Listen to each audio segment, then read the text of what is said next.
On parle de guerre économique, y compris une guerre économique entre les États européens. On marche sur la tête.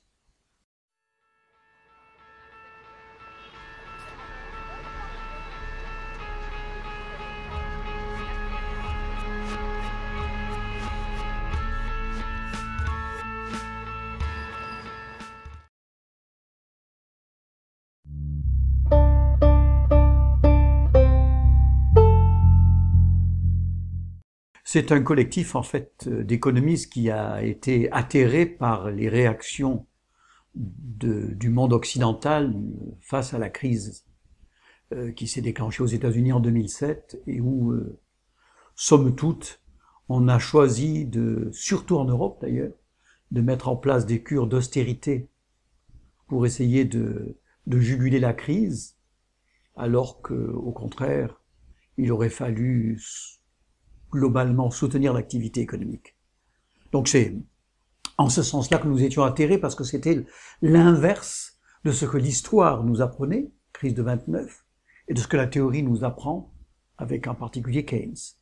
Et donc c'était une manière aussi de se positionner contre ce qu'on appelle le néolibéralisme, qui considère que l'économie libre et non faussée doit nécessairement aboutir à un optimum économique et social, ce qui est loin d'être le cas.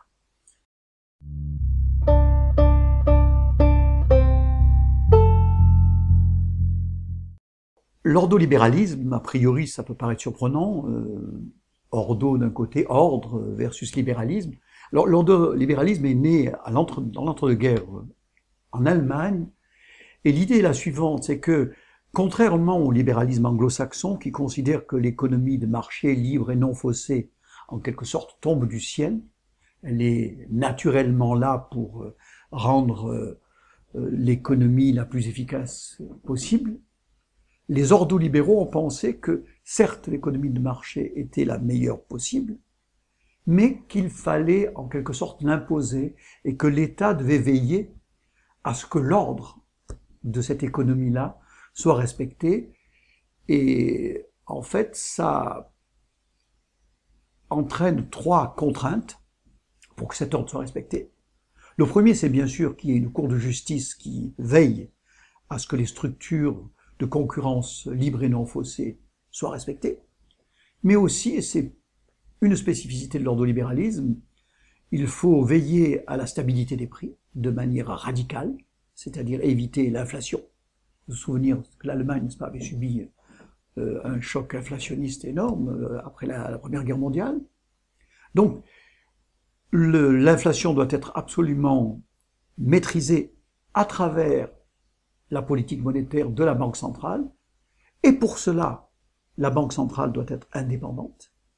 Et le troisième point, c'est la grande sagesse budgétaire, c'est-à-dire veiller à ce qu'il y ait un équilibre budgétaire, et donc la rigueur. Mais, si vous le permettez, il faut ajouter qu'à l'origine, l'ordolibéralisme était teinté de christianisme social. C'est-à-dire qu'il y avait l'idée que, certes, il fallait mettre en place les 3 contraintes que je viens d'évoquer, mais qu'aussi la mission de l'économie, c'était de générer un équilibre social en veillant à ce que tout le monde bénéficie de l'économie de marché. Et ce libéralisme social, on va dire, d'ailleurs a pris forme à travers l'économie sociale de marché qui a été mise en place au lendemain de la Deuxième Guerre mondiale, la fameuse Sozialmarktwirtschaft, comme disent les Allemands. Et ça a bien fonctionné pendant une trentaine d'années, et lorsque, au niveau mondial, on a basculé vers le néolibéralisme, d'une certaine manière, l'ordolibéralisme allemand a perdu sa composante sociale pour ne retrouver que les 3 éléments que j'ai indiqués, c'est-à-dire veiller à des structures de marché libres et non faussées, un équilibre budgétaire si possible, et puis la stabilité des prix.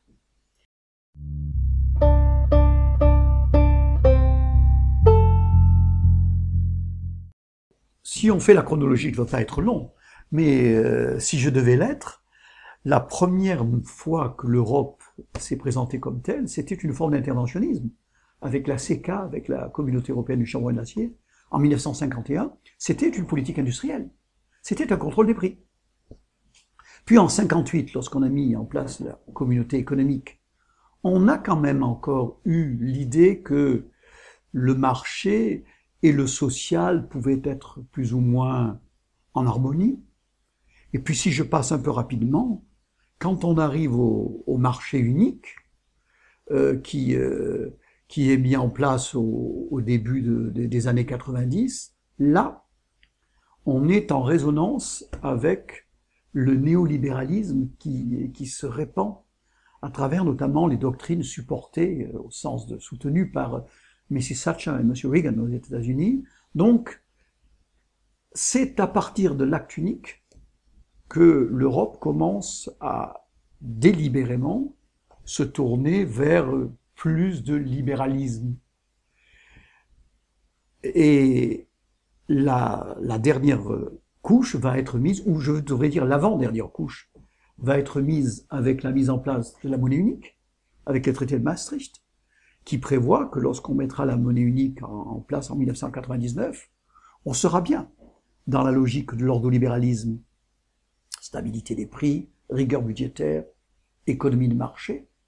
Mais je disais avant-dernière couche parce que, et ça nous ramène peut-être à la première question, lorsque la crise est arrivée, celle de 2007 qui s'est déversée à partir de 2008 en Europe, là, au lieu en quelque sorte de teinter cet ordolibéralisme ou ce néolibéralisme d'une dimension, on va dire, interventionniste ou keynésienne ou sociale, on a radicalisé et on est allé plus avant dans ce que j'appelle le fédéralisme tutélaire.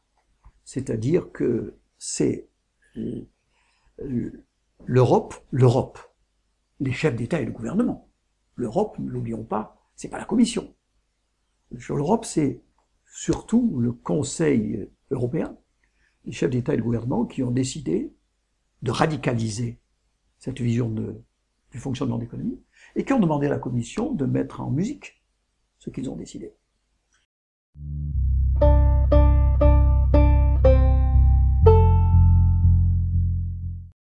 Alors, la première base scientifique, c'est celle qui légitime l'économie de marché, c'est-à-dire ce qu'on appelle le néolibéralisme, l'idée que les marchés doivent être non contraints et que l'État doit simplement veiller à ce que ça fonctionne correctement. Et donc, parmi les déclinaisons de ce fonctionnement-là, j'en viens à votre question, il y a l'idée de la rigueur budgétaire et il y a ce que les économistes appellent l'équation budgétaire. Pour faire un peu court, c'est une formule qui met en relation le déficit budgétaire, la dette publique, la croissance économique en termes réels et le taux d'intérêt. Et l'idée, c'est que on arriverait à stabiliser la dette, pas au-delà de 60% du PIB, si on stabilisait ou si on veillait à ce que le déficit ne soit jamais supérieur, le déficit public annuel ne soit jamais supérieur à 3% du PIB, avec l'idée qu'on ait une croissance qui serait autour de 2% et un taux d'intérêt autour de 5%. Bon, voilà en gros comment on peut légitimer ce choix. D'aucuns disent d'ailleurs que le choix de ces taux s'est fait un peu par hasard. C'est-à-dire au coin d'une table, si j'ose dire, on s'est dit, tiens, qu'est-ce qui pourrait être des chiffres visibles, pédagogiques, qui permettraient de démontrer que nous sommes vertueux. Mais il y a quand même une légitimité à travers une équation qui ne vaut que par rapport aux hypothèses qu'il y a derrière cette équation.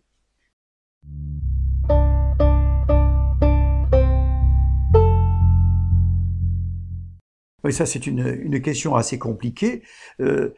Bon, quand on constate un déficit au cours d'une année, ce déficit a deux causes que l'on peut essayer de séparer. La première cause, c'est celle qui est liée à la conjoncture. C'est-à-dire que si la conjoncture va mal, on paye moins d'impôts, l'État dépense plus pour satisfaire à ses obligations minimales, et donc on a un déficit qu'on appelle conjoncturel.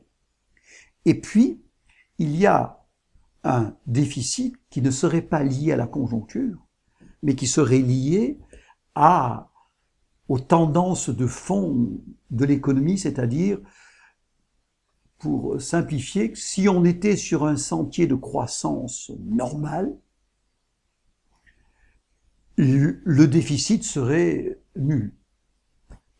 Bon, alors la grande idée avec ce traité, c'est de considérer que on peut se permettre quelques déficits conjoncturels pour jouer avec ce qu'on appelle les stabilisateurs automatiques, c'est-à-dire quand il y a du déficit, ça soutient un peu l'activité économique. Si au contraire l'activité économique est très vivace, on peut avoir un excédent.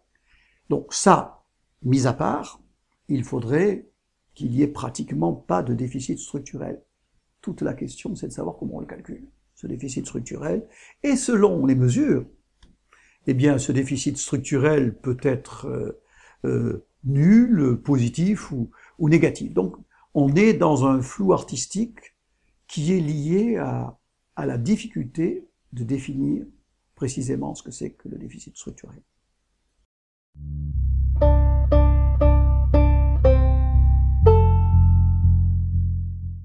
Il y a la réponse dans votre question, ça n'a pas trop de sens que d'accabler un État qui est déjà en difficulté, sauf à imaginer que cet État est une danseuse et que c'est par plaisir qu'il fait un déficit, auquel cas il faudrait le sanctionner.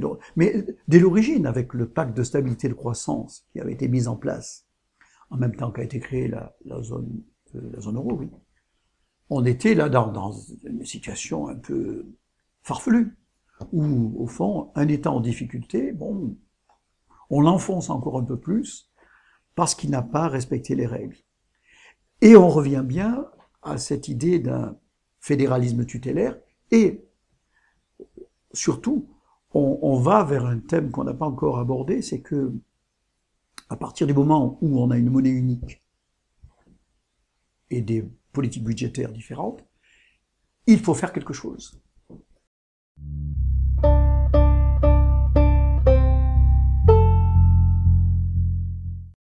C'est dans le raisonnement que ça ne fonctionne pas bien. On est dans l'idée, en imposant des politiques d'austérité, que un État qui est en difficulté va retrouver sa vigueur en devenant plus compétitif, c'est-à-dire baisse des coûts du travail en particulier, et aussi de l'ensemble des charges sociales, et va aussi, cet État, non seulement être plus compétitif du côté de l'offre, mais aussi va être plus compétitif en réduisant ses dépenses, ce qui va lui donner une image plus positive vis-à-vis notamment des marchés financiers, et donc devenant plus crédible, ayant la chance de devoir payer moins de taux d'intérêt. Alors, tout cela est fondamentalement, à mes yeux, quand même entaché d'une erreur, c'est que à partir du moment où on contraint une économie en difficulté, on va casser la demande de cette économie. C'est-à-dire que si vous baissez les revenus, si vous baissez les couvertures sociales, si vous baissez les dépenses de l'État, pour qu'il soit plus vertueux, la conséquence immédiate, c'est que la demande va diminuer, la demande dans cet État, et que, corrélativement, les entreprises, ayant moins de demandes, vont être moins induites à produire, et on a l'effet inverse de l'effet recherché. C'est ce que Keynes avait compris. Keynes avait compris que lorsqu'un État est en difficulté, il faut soutenir la demande. Et je crois qu'il avait compris, peut-être pas avant tout le monde, mais de manière très, très radicale, que on ne peut pas séparer l'offre et la demande. Si l'offre est merveilleusement à des coûts nuls, pourquoi pas? Mais alors il n'y a plus de demande. Où il ne reste que la demande extérieure, mais comme la plupart des États quand même essentiellement ont une demande intérieure, c'est sûrement pas la bonne solution. Encore une fois, il ne s'agit pas, lorsque l'État est en difficulté, de dire pour le plaisir, il doit encore plus dépenser. Non, mais le vice de raisonnement, fondamentalement, il est dans l'idée que un État qui va réduire ses coûts va être plus compétitif, c'est oublié, qu'en réduisant ses coûts, il réduit les revenus, il réduit la demande. Keynes l'avait compris, Roosevelt l'avait compris, et c'est pour cela que nous sommes atterrés.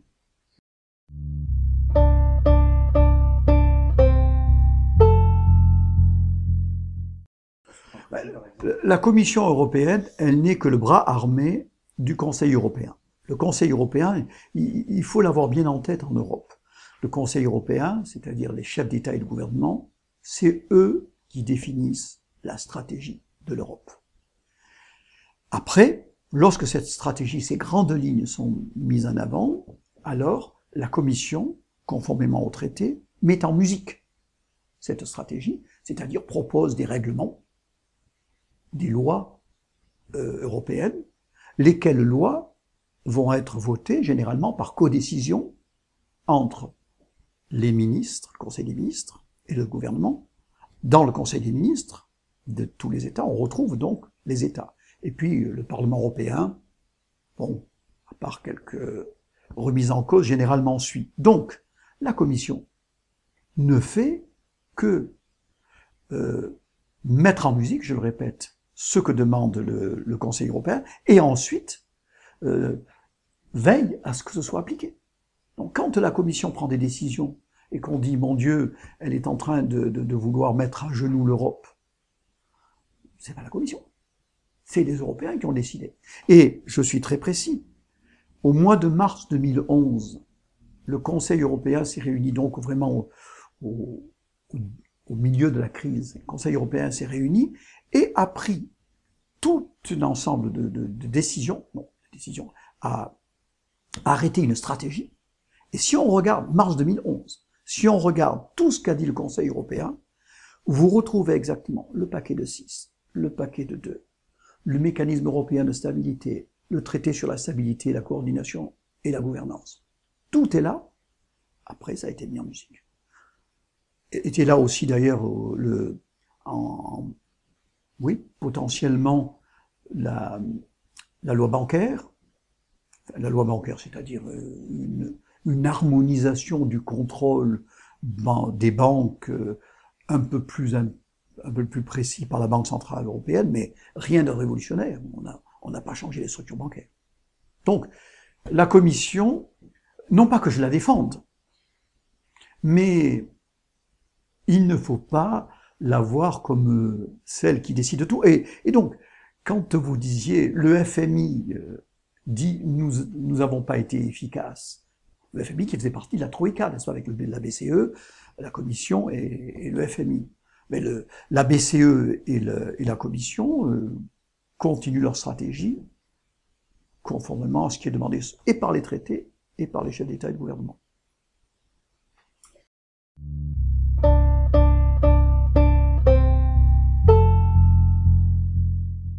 Alors, ce qui est intéressant, c'est qu'au tout début, l'Union européenne, alors au tout début, bon d'abord elle a été attentive et attentiste, en se disant, c'est surtout les États-Unis qui sont choqués, nous on verra. Donc très tôt, les États-Unis ont fait une politique au niveau de la Fed, au niveau de la Banque fédérale, pour soutenir le secteur financier, et très rapidement, avec le budget, pour soutenir l'activité réelle. Donc nous avons attendu.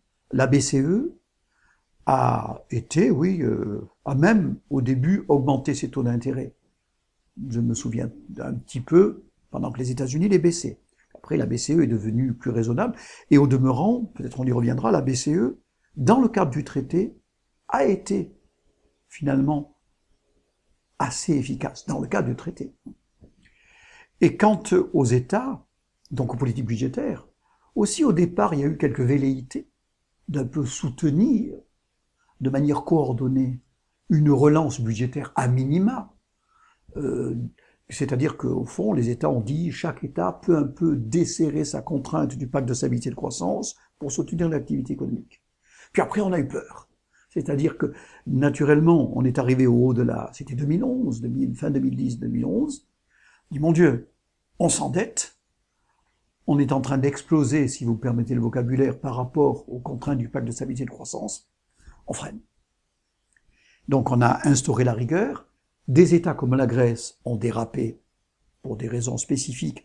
Et là, on a encore chez eux plus instauré la rigueur. Donc l'Europe, en quelque sorte, est beaucoup plus radicale que les États-Unis, que ne le sont les États-Unis et le FMI par rapport à cette crise. Mais elle est dans une conjoncture politique différente. C'est pas un État.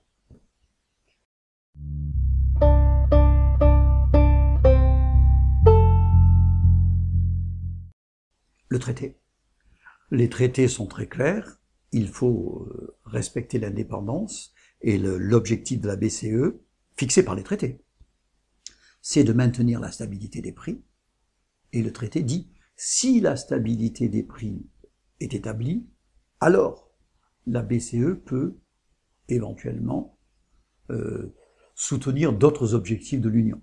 Donc pour répondre à votre question, ce sont les traités. Donc il faudrait changer les traités. Dans les traités, on est à 27.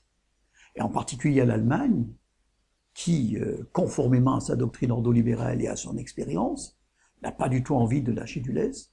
Donc il faudrait, oui, changer les traités. Comment? Et donc je comprends qu'on ait voulu les changer, enfin que des hommes et des femmes politiques aient souhaité avancer. C'est un peu difficile, mais je me permets quand même de souligner, moi qui ai beaucoup critiqué la BCE, que dans le cadre des traités, notamment à travers ce qu'on appelle les mesures non conventionnelles, bien nommées, elle est allée aux limites de ce que lui permettent les traités pour soutenir, non pas l'activité économique, mais pour soutenir le système financier de telle sorte qu'il ne sombre pas, bref, en baissant les taux d'intérêt et notamment sur le marché secondaire, en achetant pas mal de bons du trésor des pays en difficulté.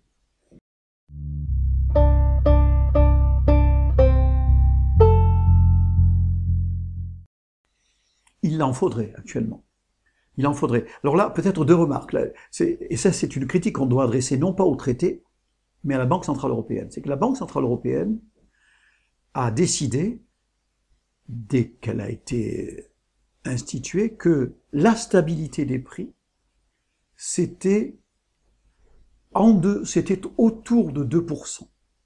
Pas trop dépasser 2% du taux d'inflation par an. Ce qui est un chiffre radical.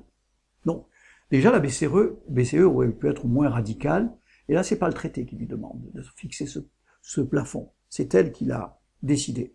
Ceci étant, pour revenir à votre question, je crois qu'un peu d'inflation ferait pas de mal actuellement, pour diverses raisons. La première, c'est que de l'inflation permettrait probablement un peu de baisser la valeur réelle des dettes publiques. Et puis surtout, l'inflation conduirait les débiteurs, ou les potentiels débiteurs, à emprunter, en se disant, comme ce fut le cas dans le passé, bon, j'emprunte, mais une partie de ce que je vais rembourser va être grignotée par l'inflation. Alors évidemment, dans cet argument, il y a le contre-argument, c'est-à-dire que l'inflation déséquilibre les rapports entre les créanciers et les débiteurs. Mais si c'est au bénéfice de soutenir un peu l'activité économique, pourquoi pas? Donc, actuellement, un peu d'inflation ferait du bien.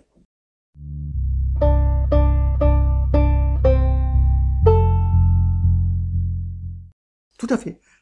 Parce que avec l'inflation, par hypothèse, les taux d'intérêt réels deviendraient plus faibles, et donc la capacité de remboursement des États serait un petit peu soutenue. Quand on regarde l'ensemble des gagnants et des perdants, peut-être qu'il vaut mieux, enfin, socialement parlant, économiquement parlant, moralement parlant, un peu grignoter le capital de ceux qui ont suffisamment d'épargne pour le prêter aux États, que de grignoter les salaires et les charges sociales des plus faibles. C'est une question d'arbitrage.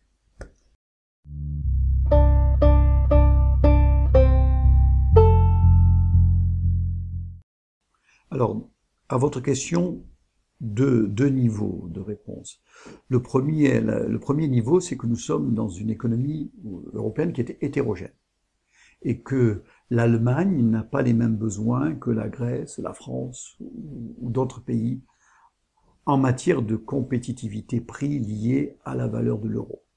Et que donc aujourd'hui, l'Allemagne a un euro compétitif, et on peut considérer que la France ou d'autres ne l'ont pas. Donc, c'est déjà, ou plutôt, à cause de l'hétérogénéité de l'économie européenne, on a une grande difficulté à trouver le bon niveau de l'euro sur les marchés d'échange. Mais la deuxième couche de réponse à votre question, c'est que justement, à cause du fait qu'on avait bien pressenti que l'Europe ne pourrait pas se mettre d'accord si aisément sur une politique de change, en réalité, le traité de Maastricht a désarmé, si je puis dire, la politique de change. Comment? En la partageant la responsabilité potentiellement entre la Banque centrale européenne et les États membres. La Banque centrale européenne devant veiller à ce que l'inflation soit respectée, et les États membres, éventuellement, considérant que le taux de change n'est pas adéquat. Et donc, on voit bien qu'on est dans une ambivalence, là, parce qu'il y a deux... En fait, aujourd'hui, il y a 18, en quelque sorte, autorités. Il y a la Banque centrale européenne, plus les 17 États membres. Sachant bien qu'on ne saurait pas qui décide quoi, le traité est resté flou. Et encore une fois, a plutôt désarmé et la Banque centrale européenne et le Conseil des ministres en matière de politique de change. Donc, le traité dit, en cas extrême, le Conseil des ministres pourrait décider de demander à la Banque centrale européenne de poursuivre une politique de change déterminée. Mais jusqu'à présent, ça s'est pas fait. Du coup, c'est la Banque centrale européenne qui mène le jeu, qui mène d'une certaine manière le jeu de la politique de change, dans la mesure où la Banque centrale européenne, veillant avant tout à la stabilité des prix, est réjouie d'un euro fort. Parce que ça lui permet de ne pas avoir d'inflation importée. Et là, on est dans la difficulté consubstantielle à la zone euro, qui est que nous sommes une zone hétérogène, mais tous les pays sont hétérogènes, mais qu'on n'a pas les moyens de réduire cette hétérogénéité, notamment pas parce qu'on n'a pas de politique budgétaire commune.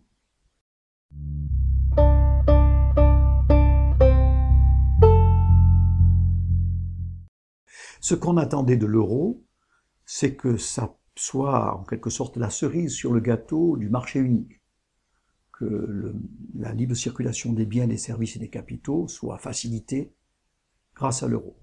On attendait de l'euro qu'il mette fin aux crises de change internes, c'est le cas aussi. On attendait de l'euro qu'il devienne une monnaie internationale qui rentre en concurrence avec le dollar. On peut considérer que la deuxième monnaie internationale, c'est l'euro. Mais ce que l'on n'a pas suffisamment dit, c'est qu'avoir une monnaie unique sans avoir une politique budgétaire unique, sans avoir un fédéralisme fiscal, c'était terriblement dangereux dès qu'une crise apparaîtrait. Ce qui fut le cas. Alors, est-ce qu'on a eu raison, est-ce qu'on a eu tort? C'est votre deuxième question. L'euro est là. C'est, qu'on le veuille ou non, une forme de vecteur d'identité. Il a apporté certains avantages. Il ne nous donne pas, c'est pas l'euro. C'est pour ça que je suis attentif à la réponse. C'est pas l'euro qui est en cause. L'euro, c'est une réussite technique, même financière. Ce qui est en cause, c'est qu'on n'ait pas voulu homogénéiser les économies de telle sorte que on puisse compenser lorsque une région est en difficulté par rapport aux autres. Ça, on s'en est pas donné les moyens.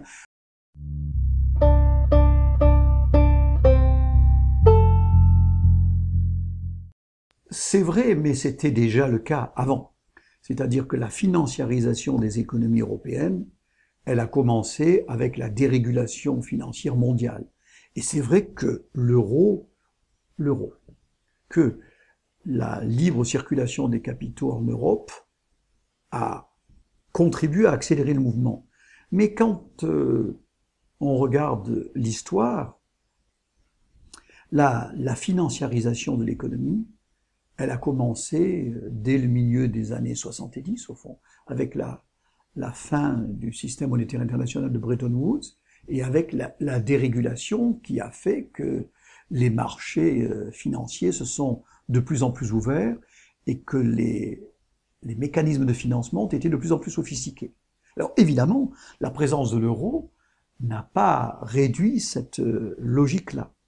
Mais, à mon humble avis, même sans l'euro, nous aurions eu cette financiarisation de l'économie, parce que cette financiarisation de l'économie, c'est essentiellement lié à l'idée que le secteur financier doit être compétitif et dérégulé, comme les autres secteurs.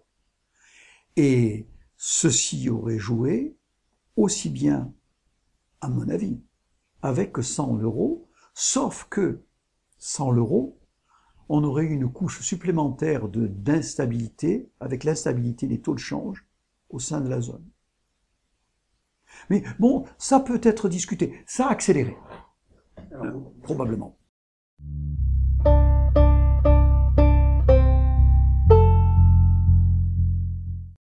Ça réintroduirait nécessairement des problèmes de taux de change entre l'euro du Nord et l'euro du Sud.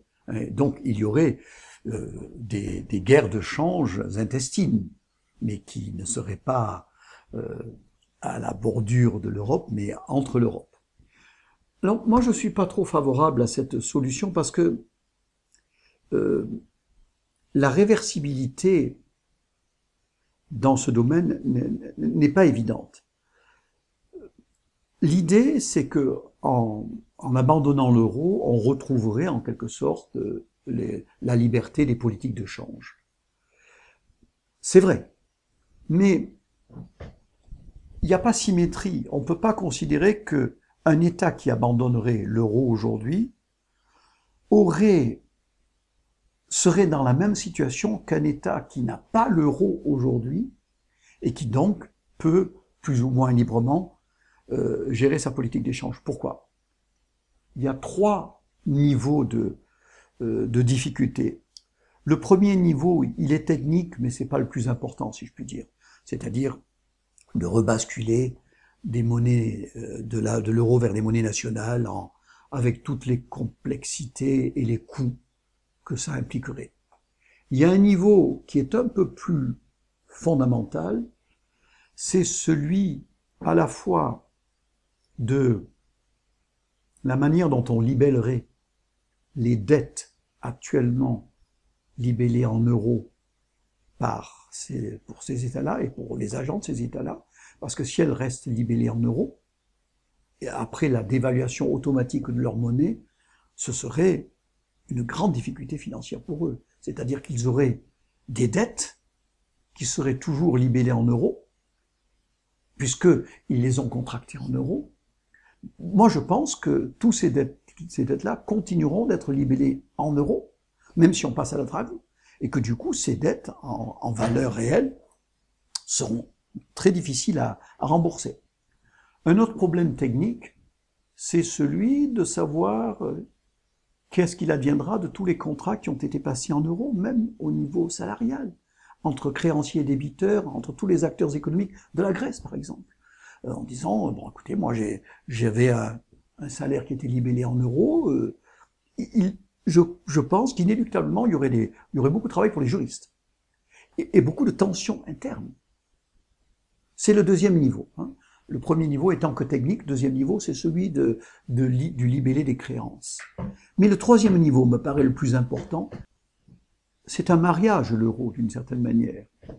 On a accepté des États, et c'est un divorce, donc. Pour prendre une image qui peut ne pas convenir, c'est rejeter un État, rejeter en tant que crise, dans une crise, un État qui a l'euro, le mettre hors de la zone, ça aura immanquablement des impacts politiques énormes à l'intérieur de la zone, des rancœurs. Les Grecs disant, mais l'Europe nous a abandonnés, ce qui est le cas d'ailleurs. Là, ce serait définitif et matérialisé.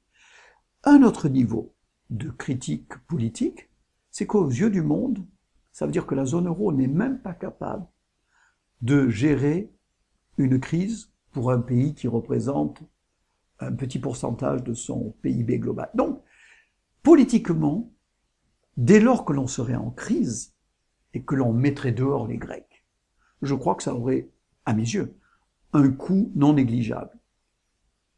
Ce qui me ramène à une question que vous n'avez pas posée, qui est de savoir, par contre, pour l'avenir, quelle est la voilure optimale pour la zone euro. Peut-être que elle est trop grande aujourd'hui, peut-être qu'il faut la reconsidérer, mais alors calmement, dans le cadre de volonté politique, disons, coordonnée. Et là, on est dans l'idée d'une Europe à plusieurs vitesses qui serait institutionnalisée, avec la zone euro, peut-être un peu repensée, mais dans un contexte qui ne serait pas un contexte d'exclusion de tel ou tel État, à mes yeux en tout cas, mais de repenser collectivement l'idée que si on a une monnaie unique, il faut avoir une forme d'intégration politique. Souvenez-vous, je ne sais pas si vous en souvenez, que Madame Thatcher avait dit de manière très explicite, je ne rentre pas dans l'euro, parce que rentrer dans l'euro, c'est immanquablement aller vers une forme d'union politique forte, pour que ça fonctionne. Et moi, je ne veux pas d'union politique. Et donc, je ne veux pas d'euro.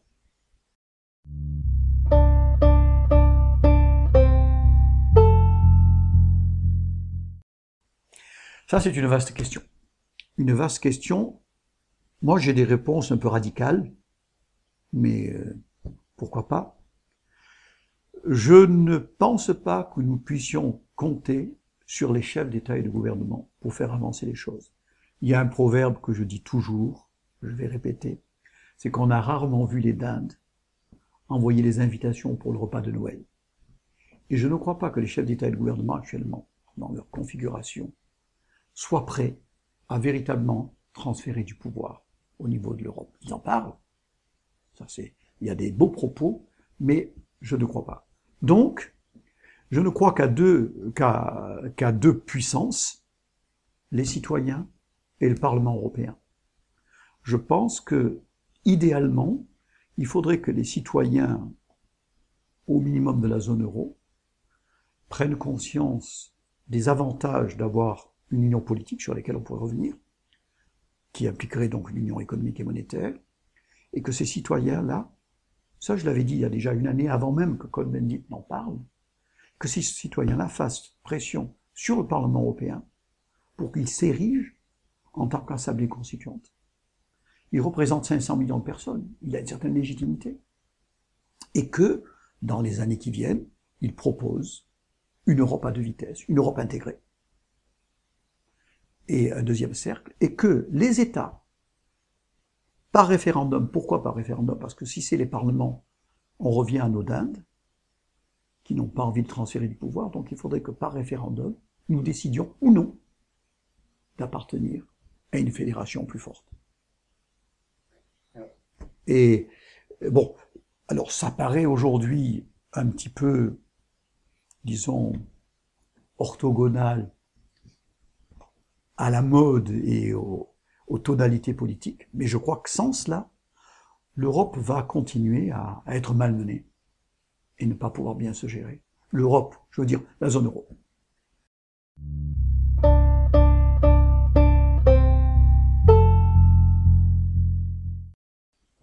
Non, c'est pas vrai que ce soit la seule Allemagne. L'Allemagne bénéficierait autant que les autres d'une fédération. Mais si vous le permettez, c'est pas la bonne voie d'entrée. Parce que la voie d'entrée qui consiste à commencer à faire un bilan entre ceux qui vont payer et ceux qui vont recevoir, c'est pas très enthousiasmant. Moi, je crois que quand je dis que les citoyens doivent se mobiliser, c'est sur trois choses. La première, c'est d'observer que la zone euro, sans une forme d'union politique, ne peut pas être gérée correctement et que donc, on ne l'a pas dit, à la place des anciennes dévaluations compétitives, on a maintenant, pour ajuster les chocs ou les difficultés, on voit la Grèce, ce qu'on appelle les dévaluations internes, c'est-à-dire que des cures d'austérité radicale. Et tant qu'on n'aura pas une forme d'union politique, on risque d'avoir ces réponses-là. Premier niveau disons, d'interpellation des citoyens. Le deuxième niveau d'interpellation des citoyens, c'est de leur dire, de nous dire, dans le monde de demain, on a des enjeux géopolitiques qui sont cruciaux. Nous sommes presque 200 États dans le monde, et dans 20 ans, si on n'est pas unis, aucun État européen, fût-il le plus grand, ne siégera pas à la table des grands. Il aura un straportin, au mieux. Donc, nous sommes conduits en quelque sorte à être unis parce que face aux grands enjeux que sont le climat, les matières premières, la régulation économique, la régulation financière, aucun État seul ne peut le faire. Aucun État européen. Parce que, qu'il soit dans l'euro ou hors de la zone euro, il n'en a pas les moyens. Par contre, unis, on peut prendre des initiatives fortes dans ce sens-là. Et donc, j'allais dire donner des perspectives aux Européens, qu'ils soient allemands ou grecs. Et pas dans uniquement une idée de balance économique, vous allez payer plus ou vous allez recevoir plus. Et le troisième niveau disons, d'appel aux citoyens, c'est de dire, on voit bien qu'on est dans un contexte économique où on est à la recherche d'un nouveau mode de vie collective. On balbutie, on ne sait pas si on veut aller vers une société de plus de consommation. Moi, je considère que l'Europe est arrivée à instaurer la paix. La violence des armes, elle a été éliminée, mais la violence économique et sociale, elle est là. Et un troisième enjeu collectif qu'aucun État seul ne pourrait mettre en place, c'est d'essayer de penser ensemble une forme de société un peu plus apaisée. Alors c'est ça qu'il faut dire aux Européens, aux citoyens, à vous et à moi et aux autres, en disant voilà, il y a trois grands enjeux. Je les répète, on ne pourra jamais bien gérer l'euro sans une forme d'union politique et de fédéralisme fiscal. Tous les grands enjeux géopolitiques mondiaux ne seront pas à gérer au niveau d'un seul État européen. Et nos aspirations, troisième niveau, à une société plus apaisée, on ne pourra pas les remplir avec un seul État. Donc, essayons peut-être de le faire ensemble. Et si on a cette perspective-là, alors les questions que vous évoquez, de se dire on va faire un bilan, ça n'a pas beaucoup de sens. Ça me fait penser vraiment à la question de juste retour, hein, qu'on a encore en disant, comme Mrs. Thatcher l'a dit, je veux mon argent, je veux qu'on me rembourse ce que j'ai trop donné à l'euro. Si on commence ainsi, il faut mettre la clé sous la porte. Et donc, si vous le permettez, commencez le problème avec un bilan financier qui, au demeurant, tout à fait, disons, discutable. C'est sûrement pas enthousiasmant, d'une part, et sûrement pas la bonne voie.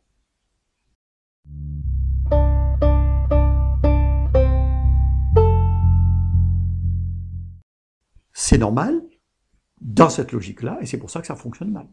Nous avons besoin de payer des impôts à l'Europe en substitution à nos impôts nationaux. Pourquoi? Parce que, comme je l'ai dit précédemment, prenez tous les États du monde, prenez la France, prenez les États-Unis, il y a des mécanismes automatiques de compensation entre les régions qui se portent bien et les régions qui se portent moins bien, à travers les mécanismes budgétaires et de redistribution. Tous les pays du monde fonctionnent ainsi. Donc il faudrait que nous le fassions. Et pour cela, on ne peut pas avoir un budget qui est de 1% du PIB. Quand on compare au budget des États-nations qui sont en Europe autour de 48%. C'est-à-dire que 50 fois moins. Et parallèlement, nous devons payer des impôts parce que c'est non seulement le moyen d'un peu faire un budget européen, mais c'est nous identifier à l'Europe. Qu'est-ce qui fait qu'on s'identifie à nos États-nations?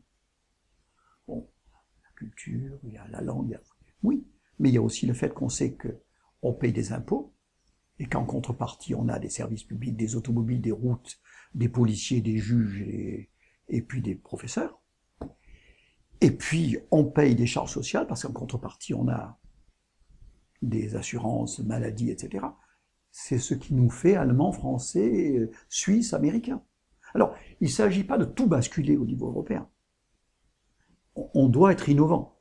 On ne va pas faire un État fédéral comme c'est la Suisse ou les États-Unis. Mais quand même, il faut penser ensemble des formes de solidarité. Vous évoquiez des services publics européens. Moi, je serais très favorable. Je rêve d'une poste européenne. Là encore, je ne suis pas dans l'air du temps avec la dérégulation, n'est-ce pas? Mais je crois que ce serait un beau moyen de nous identifier à l'Europe, d'avoir un service public européen.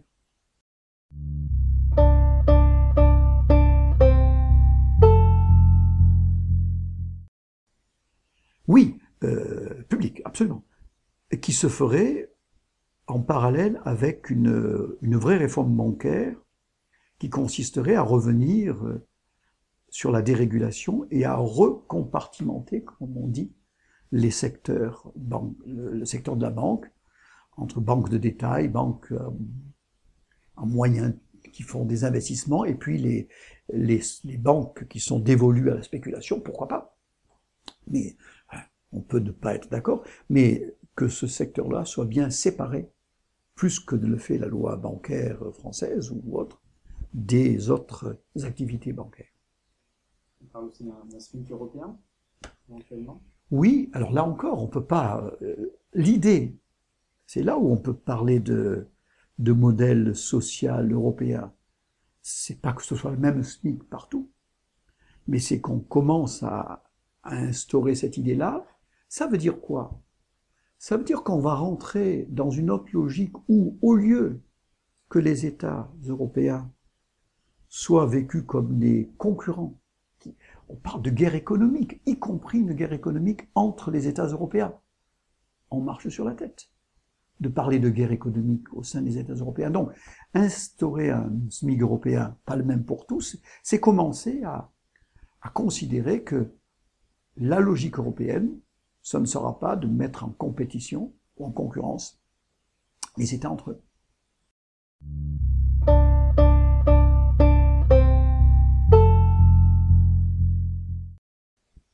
C'est pas une mauvaise idée.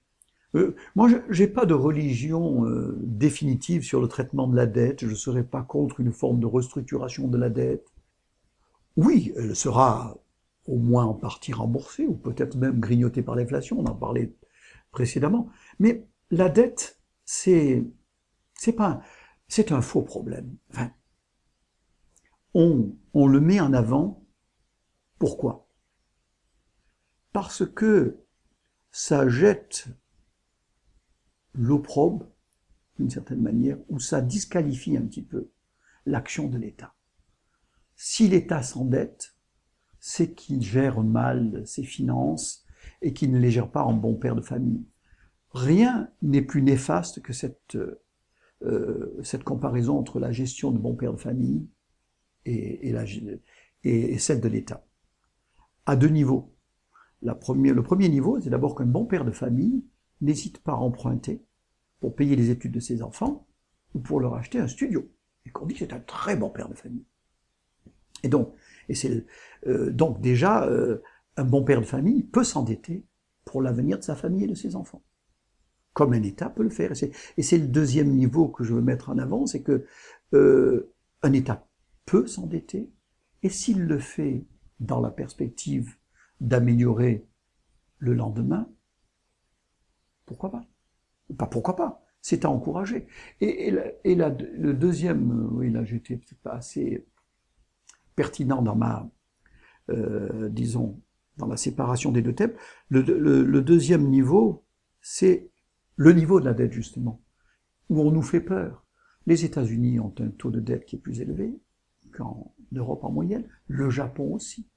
Donc, en soi, je ne dis pas endettons-nous, on sera plus heureux, mais en soi, c'est un problème que l'on monte en épingle pour, en quelque sorte, légitimer des cures d'austérité et aussi valoriser le rôle des créanciers de l'État. On peut imaginer d'autres solutions. Alors, je reviens à votre problème de que faire de la dette. Moi, je crois que on pourrait imaginer que le financement de l'État se fasse autrement que par la dette telle qu'on l'a aujourd'hui, par de la création monétaire, ou bien, c'était le cas en France, je connais moins d'autres pays, où des grandes entreprises, c'est vrai qu'elles étaient souvent privées, publiques ou semi-publiques, déposaient, faisaient des avances à l'État.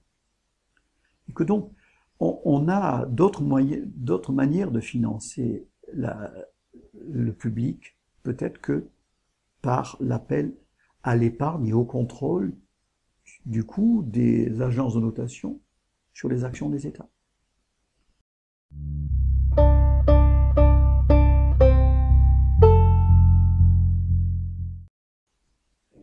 C'était le même cas pour le marché unique, où ça devait effectivement générer plus d'activité. Le problème avec le libre-échange, c'est que l'on raisonne toutes choses restant égales par ailleurs. C'est vrai que dans un monde idéal, où il n'y a pas de goût d'ajustement, où on ne regarde qu'aujourd'hui, ouverture des frontières, donc politique commerciale totalement dérégulée, puis dans 30 ans, qu'est-ce qui se passera? On considérait que ça peut avoir des effets positifs. Mais le libre-échange, c'est très concrètement la mise en concurrence de structures économiques et sociales différentes, qui entraînent des délocalisations, qui entraînent, vous le savez comme moi, évidemment, des mesures qui, pour accroître la compétitivité, entraînent des difficultés. Ça entraîne aussi des dérégulations en matière même de régulation sanitaire ou que sais-je. Donc, quand on regarde l'histoire du monde, c'est vrai que le monde s'est internationalisé. Mais là, on a pris une option très radicale qui fait, comme j'aime dire, qu'on met un peu maintenant en concurrence des coureurs de fonds professionnels avec des seniors amateurs. Ça ne peut pas marcher. Alors, les États-Unis et l'Europe, on est à peu près sur certains, disons, on est un peu comparable. Mais j'ai le sentiment qu'avec cet accord-là, au lieu de réfléchir à des politiques commerciales sérieuses et concertées entre les États, on se précipite encore plus de l'avant et que l'on s'enlève de plus en plus les moyens de réguler les économies. C'est comme s'il y avait, oui, une course effrénée pour surtout ne pas regarder les difficultés d'aujourd'hui et espérer que demain sera radieux, mais je crois qu'il faut être attentif. Et je ne pense pas que le monde puisse s'accommoder d'une dérégulation commerciale sans limite. Mais ça ne veut pas dire l'autarcie. Ça veut dire qu'il faut qu'on rediscute, notamment au niveau de l'OMC, en disant nous ne sommes pas les mêmes compétiteurs. Et puis, je l'évoquais à un moment, si on veut une société économique et sociale apaisée, c'est pas la bonne voie.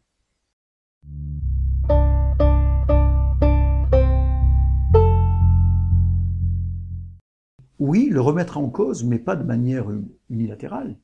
Je crois qu'il faut expliquer. Tout le monde peut très bien comprendre que nous avons des coûts sociaux, humains, dans cette dérégulation à outrance et qu'il est légitime qu'on se protège parce qu'on doit protéger les plus faibles.